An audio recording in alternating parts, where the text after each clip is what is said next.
What's up everybody, it's Anthony James and we're working on this porcelain tile because they changed out the door frames. Now you see the gap in between the tiles on the bottom.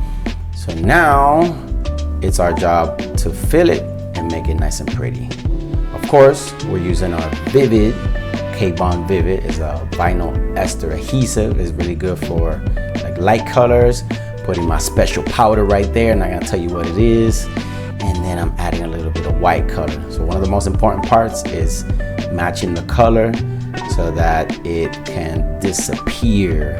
But you see this? I noticed that after they did the saw cut, you can see that line in the edge. So I'm gonna have to redo it and let it overlap a little bit so that you don't see that brown line that you just saw a minute ago. So I already redid it, let it overlap, and sand it flat. So you see it pretty much is disappearing. Just in case you forgot what it looked like, that's what it looked like before. And guess what? This is what it looks like now. And that's it, baby. Another job well done. Peace.